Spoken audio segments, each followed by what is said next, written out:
eleições na Bolívia, Argentina e Uruguai. Gostaria que o senhor comentasse o que isso significa na luta do povo da América Latina, as eleições. Isso. Da Marta Raquel, da Rede Jornalistas Livres. Então eu vou deixar você comentar essas duas, que eu acho que se relacionam, e enquanto isso eu vou organizar as outras aqui. Olha, boas questões. Obrigado, Dani, pela questão. Essa outra que chegou. Primeiro é o seguinte, a crise é uma crise de subjetividade da classe trabalhadora, e não é do Brasil só. Eu acho que houve uma desorganização dos trabalhadores através das reestruturações produtivas. Essa é a primeira questão.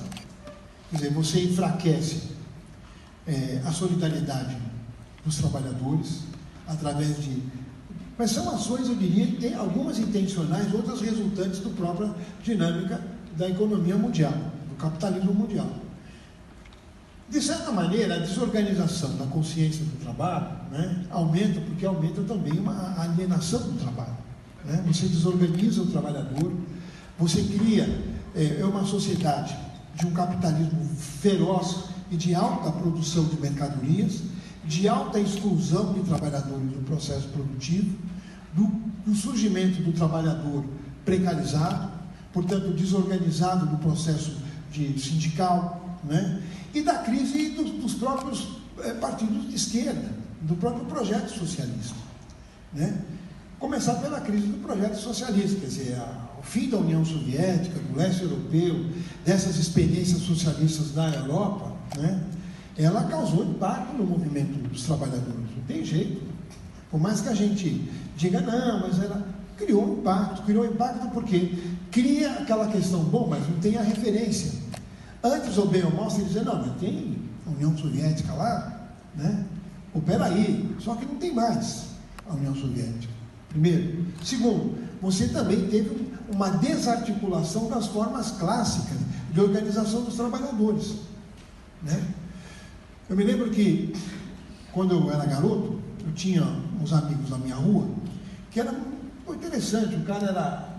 O pai dele era metalúrgico, o avô dele tinha sido metalúrgico, e ele estudava no SESI para ser torneiro mecânico, que era o up, né? O ponto alto naquele momento de um trabalhador da fábrica, né? Então isso era uma... Hoje, o cara perdeu o emprego, ele não volta mais para a sua função, né? E pior, ele não volta mais e vira um trabalhador precário que vive numa linha entre virar bandido e ser um trabalhador precário. Isso é um dado objetivo, né? Às vezes o cara é camelô de dia e assalta de noite. Por quê? Como é que... Não é só porque ele precisa, porque também desagrega a consciência. O Engels dizia, num livro maravilhoso do Engels, o Engels jovem, o jovem Engels, quem assistiu aquele filme, o jovem Marx, né, sabe que quando ele vai para a Inglaterra e conhece aquela operária que é mandada embora da fábrica do pai dele, só para quem não se tocou, aquela operária foi a companheira dele ao longo da vida. E foi ela que abriu a entrada dele nos lugares da classe operária. Ele é um burguês, né? Ele não era um burguesinho, ele era um burguesão, né? Que entrava nos bairros e nos bares operários. Então, esse livro que ele escreve, que até há muito tempo publicou, A Situação da Classe Trabalhadora na Inglaterra, ajuda muito a compreender o momento onde ele fala: o trabalhador que vive no meio desagregado cria também uma consciência desagregada. Se você desagrega o cara perde trabalho, perde dignidade, fica muito difícil você exigir do cara algum comportamento ético. Não estou justificando o cara virar bandido, mas estou explicando sociologicamente, como sociólogo, que sou, as razões, não é, do banditismo. Quer dizer, você tem uma desagregação social, psicológica também, não é só social, psicossocial. Então, esse processo de desagregação que o cara vive, né, também faz com que ele desagregue a consciência. Olha a perspectiva dele, é o cotidiano, é o mundo imediato. E o pior é que nós estamos vivendo, quase todo mundo, pensando no mundo imediato. A gente não está pensando mais no futuro. O teu futuro, quando você pensa, você morre de medo. O futuro é nebuloso, você não consegue ver. Eu vejo pelos meus filhos, né? tenho 3 filhos. Né? O mais novo fala, bom, eu estou fazendo direito, mas não sei se eu vou conseguir um dia ser advogado. Né? Percebe? Quer dizer, por quê? Porque você tem esse momento muito difícil do mundo. Olha, isso cria uma crise de subjetividade muito grande. Né? Olha, quando eu era garoto, me lembro que eu andava pelo ABC, os operários se vestiam como operários. Eles tinham uma forma estética, com um bonezinho, um capotão frio, usavam bolsa. Né? Era muito interessante. Você olhava aquele operariado, ele tinha uma estética, do qual ele se orgulhava. Tinha uma identidade. Hoje a identidade está dissolvida. Me lembra muito aquele filme, eles não usam black tie, que vocês devem ter visto. É o filho do líder da greve, que não está nem aí para nada. No final ele vai embora. É o que aconteceu com uma parte dos trabalhadores e com uma parte da sociedade. Né? Eu tenho família de classe média. Né? Sou da classe média. Meus primos, que na juventude comigo iam nas passeatas, tal, né? Ele fala, não, eu estou preocupado em ganhar grana amanhã, porque eu preciso juntar um dinheiro para comprar o meu apartamento no litoral. Esse é o máximo de futuro que o cara está pensando. Ele não pensa no futuro social. Então, eu acho que isso cria a que eu chamo de crise de subjetividade. Né? Você tem um conjunto, você vive o tempo todo ameaçado em ser precarizado, em ser mandado embora do seu trabalho, perder sua aposentadoria, principalmente com as ofensivas neoliberais, não na América Latina só, mas no mundo.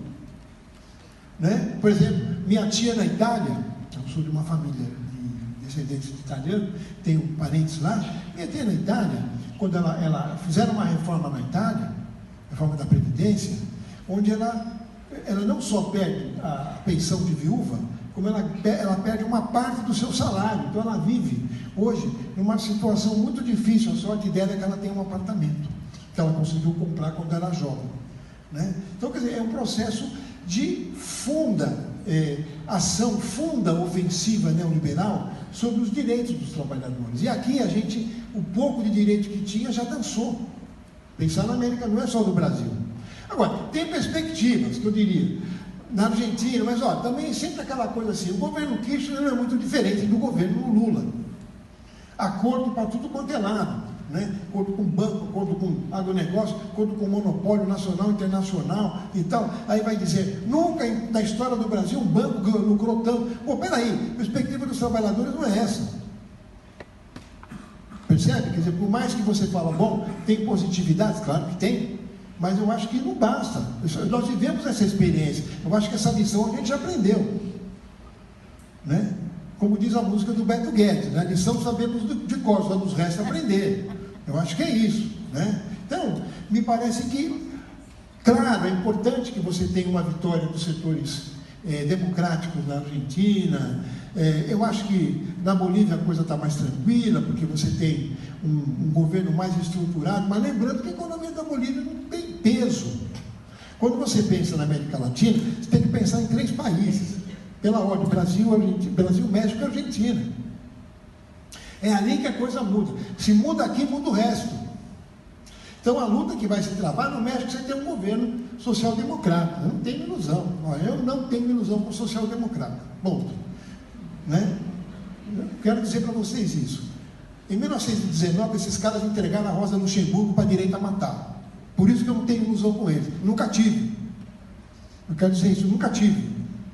Né? Posso até fazer uma aliançazinha, mas eu não tenho ilusão.